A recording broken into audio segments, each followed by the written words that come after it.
សូមស្វាគមន៍មកកាន់រឿងកំប្លែងស្រុកស្រែចំណងជើងថា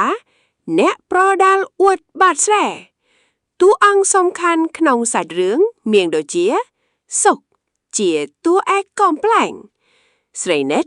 ជាតួឯកស្រីអាត់ជាតួបន្ទាប់សូមអញ្ជើញទស្សនាដោយការសើចសប្បាយតង់ខុសគ្នាទិដ្ឋភាពវាលស្រែពណ៌ខៀវស្រងាត់ដែលមានខ្យល់បក់ត្រជាក់នាពេលរសៀលសត្វក្របីកំពុងដេកត្រាំទឹកយ៉ាងរំភើយនៅក្បែរភ្លឺស្រែ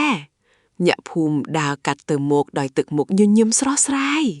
សំឡេងសត្វចង្រិតយំរំពងពេញបាតស្រែដ៏ធំល្វឹងល្វើយសុកដើរចេញមកកណ្ដាលវាលស្រែដោយពឿងទ្រូងយ៉ាងខ្លាំងរូបគេស្លៀកខោខ្លីពណ៌ក្រហមដែលមានពាក្យថាគុណខ្មែរនៅពីមុខសុករៀបរឹកពីដូចជាអ្នកប្រដាល់ល្បីឈ្មោះម្នាក់ដែលទើបតែឈ្នះខ្សែក្រវ៉ាត់អាចដើរតាមពីក្រោយទាំងកាន់ទឹកនិងកន្សែងជូតញើសឲ្យសុកយ៉ាងយកចិត្តទុកដាក់ស្រីនិចកំពុងឈរយរោចស្មៅឲ្យគោនៅក្បាលនោះយ៉ាងម៉ាម៉ាញឹកសុកឃើញភ្លាមក៏ប្រញាប់ដើរទៅក្បែរដើម្បីបង្អួតរាងកាយរបស់ខ្លួនគេធ្វើជាហាត់សមវាយខ្យល់លោតចុះឡើងដោយសត្វកង្កែបស្រីនិចងើបមុខមើលទាំងទឹកមុខឆ្ងល់និងចង់សាយជាខ្លាំងសុកចាប់ផ្ដើមនិយាយអួតទៅកាន់ស្រីនិចដោយសំឡេងខ្លាំងគេប្រាប់នាងថាខ្លួនគេគឺជាអ្នកខ្លាំងប្រចាំភូមិដែលគ្មានអ្នកណាហ៊ានតតាំងដៃរបស់គេធ្វើកាយវិការធាក់ខ្យល់និងដាល់ខ្យល់មិនឈប់ឈរអាចជួយយល់ស្របតាមសម្ដីអួតរបស់សុកដើម្បីឲ្យស្រីនិចជឿជាក់ស្រីនិចសួរទៅសុកដោយឌឺដងថាតើបងសុកពិតជាមិនខ្លាចសត្វសាហាវមែនឬសុកទះទ្រូងខ្លួនឯងដុករួចឆ្លើយថាតួខ្លះក៏គេធាក់ឲ្យបាក់ថ្មិញដែរគេនិយាយថាជីវិតរបស់គេគឺនៅលើសង្វៀននិងការតស៊ូតែប៉ុណ្ណោះអាចលួចសោយតិចនៅពីក្រោយខ្នងសុកដោយដឹងពីចរិតមិត្តភក្តិខ្លួនសុកបានបង្ហាញក្បាច់គុណខ្មែរមួយដែលមានឈ្មោះថាហនុមានសម្ដែងឫទ្ធិគេលោតឡើងលើអាកាសតែបែរជាផ្លត់ជើងដួលផ្ងាក្រោយលើភ្លីស្រែស្រីនិចខ្ទប់មាត់សើចយ៉ាងខ្លាំងចំណែកសុកប្រញាប់ងើបឡើងវិញភ្លាមគេធ្វើជាប្រាប់ថាវាជាបច្ចេកទេសដេកវាយដើម្បីបន្លំភ្នែកសត្រូវអេដបាននិយាយបន្ថែមថាសុកធ្លាប់វាយខ្លាដំបងឲ្យរត់ចូលព្រៃបាត់ទៀតផងសុកងក់ក្បាលយល់ស្របយ៉ាងមានមោទនភាពបំផុតចំពោះពាក្យសម្ដីនោះស្រីនិចនៅតែបន្តសើចនិងសុំឲ្យសុកបង្ហាញក្បាច់ទាត់ដើមចេកឲ្យនាងមើលសុកចាប់ផ្ដើមភ័យខ្លះតែត្រូវខំរក្សាភាពអង់អាចរបស់ខ្លួនជានិច្ចពួកគេទាំង3នាក់ដើរតម្រង់ទៅរកកន្លែងដីមានភុកជ្រៅបន្តិចក្បែរមាត់ត្រពាំងសុកនៅតែបន្តនិយាយរឿងវាជាមួយសត្វព្រៃមិនឈប់មាត់ឡើយ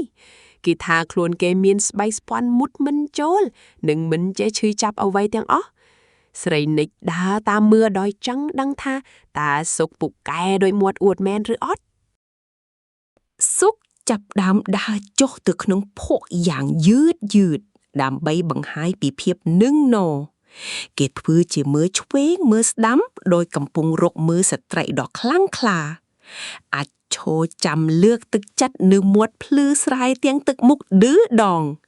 ស្រីនិចឈរមើលទាំងអន្ទាក់សាចង់ឃើញសកម្មភាពបន្តរបស់សុកស្រាប់តែសុកមានអារម្មណ៍ថាមានអ្វីមួយមកតោងជាប់នឹងជើងខាងស្ដាំរបស់គេមានអារម្មណ៍ថាវាត្រជាក់និងរអើនៅក្រោមជង្គង់បន្តិចសុកចាប់ផ្ដើមឈប់ដើរហើយទឹកមុខរបស់គេប្រែជាស្លេកស្លាំងភ្លាមគេមិនហ៊ានមើលចុះក្រោមទេព្រោះក្នុងចិត្តកំពុងតែភ័យខ្លាចជាខ្លាំងសុកលួយកលែងមើលចុះក្រោមបន្តិចឃើញឆ្លើងដ៏ធំមួយកំពុងទាមជើងរបស់គេឆ្លើងនោះមានពណ៌ខ្មៅរលោងនិងកំពុងបឺតឈាមយ៉ាងជក់ចិត្តភ្នែករបស់សុកបើកធំហើយបេះដូងរបស់គេលោតញាប់ដោយវាយស្គរភាពក្លាហានដែលធ្លាប់អួតកាលពីមុនបានរលាយបាត់អស់គ្មានសល់សុកចាប់ផ្ដើមស្រែកលូឡាដោយសំឡេងស្រួចដោយមនុស្សស្រីជាខ្លាំងគេលោតហុកចុះឡើងក្នុងភក់ធ្វើឲ្យភក់ខ្ទាតពេញខ្លួនប្រាណទាំងអស់គេស្រែកហៅម៉ែឲ្យជួយផងព្រោះខ្លាចឆ្លឿងបឺតឈាមអស់ពីខ្លួនអាចនឹងស្រីនិចសម្លឹងមើលសកម្មភាពនោះដោយភាពងឿងឆ្ងល់បំផុត សុកបានសម្ដែងក្បាច់រាំចម្លាយកំដាលភក់ដើម្បីរលាស់ឆ្លើងចេញពីជើងគេក្រវីដៃក្រវីជើងញាប់ស្មេដោយមនុស្សត្រីមុនអាគមខុសផ្លូវសំឡេងស្រែកយំរកម៉ែរបស់គេលាន់លឺពេញវាលស្រែធ្វើឲ្យបាក់សីហើរចេញអស់ស្រីនិតចាប់ដើមផ្ទុះសំណោកយ៉ាងខ្លាំងរហូតដល់អង្គុយចុះលើដីអាចស្រែកសួរថាតើអ្នកខ្លះដែលហ៊ានវាយខ្លាមិញទៅណាអស់ហើយសុកមិនឆ្លើយតបទេគេគិតតែពីយំនិងព្យាយាមរត់ឡើងមកលើភ្លឺស្រែវិញប៉ុន្តែជើងរបស់គេជាប់ភពកាន់តែខ្លាំងធ្វើឲ្យគេដួលផ្អឹបមុខទៅក្នុងភពក្បាច់គុណខ្មែរដែលធ្លាប់អួតប្រាប់ស្រីនិចអាឡ័យคล้ายជាក្បាច់ហែលភុកទៅវិញសុកងើបមុខឡើងវិញដែលមានតែភុកខ្មៅរងើបពេញផ្ទៃមុខនិងមាត់ឆ្លៀងនៅតែមិនទាន់ជ្រក់ចេញពីជើងរបស់គេនៅឡើយទេធ្វើឲ្យគេកាន់តែភ័យគេលើកជើងឡើងក្រវីទៅលើអាកាសទាំងទឹកភ្នែកហូរជោកថ្ពាល់ស្រីនិចសើចរហូតដល់ជោគពោះនិងហូរទឹកភ្នែកតាមសុកដែរសុកព្យាយាមដកខ្លួនចេញពីភក់ទាំងលំបាកលំបិនបំផុតដោយអណ្ដាកវា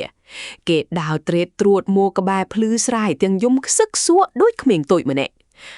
មកជោគឈើមួយដើមទៅជួយខ្វេសឆ្លឿងចិនពីជើងរបស់សុកយ៉ាងប្រុងប្រយ័ត្នពេលឆ្លឿងជ្រុះបាត់សុកដកដង្ហើមធំទាំងញ័រខ្លួនទៅទុក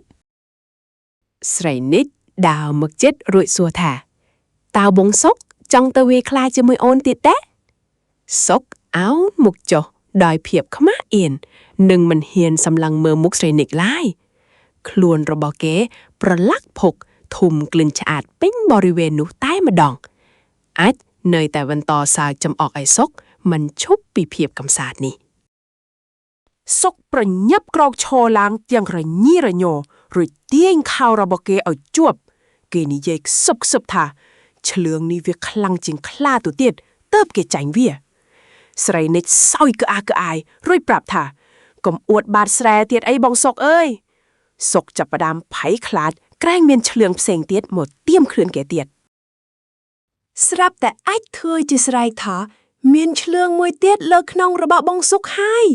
សុកលឺភ្លាមក៏លូតគិនជ្រោឡើងរួចរត់បាតជើងសព្រាតចិនពីទីនោះគេរត់កាត់វាលស្រែដោយមិនងាកក្រោយនិងស្រែកយំរកម៉ែមិនឈប់ឈរស្រីនិតនិងអាចឈរសើចរហូតដល់ដួលរមៀលលើស្មៅទិដ្ឋភាពចុងក្រោយគឺសុកកំពុងរត់យ៉ាងលឿនសម្ដៅទៅផ្ទះទាំងខ្លួនប្រឡាក់ភុកសំឡេងសំណើចរបស់ស្រីនិចនិងអាចនៅតែលាន់លឺរំពងពេញវាលស្រែដ៏ស្រស់ស្អាតរឿងរ៉ាវអ្នកប្រដាល់អួតបាតស្រែคล้ายជាចំណីមាត់សម្រាប់អ្នកភូមិជជែកគ្នាលេងភាពអួតអាងនិងភាពកំសាកបានមកជួបគ្នាបង្កើតជាភាពកំប្លែងដែលមិនអាចបំភ្លេចបាន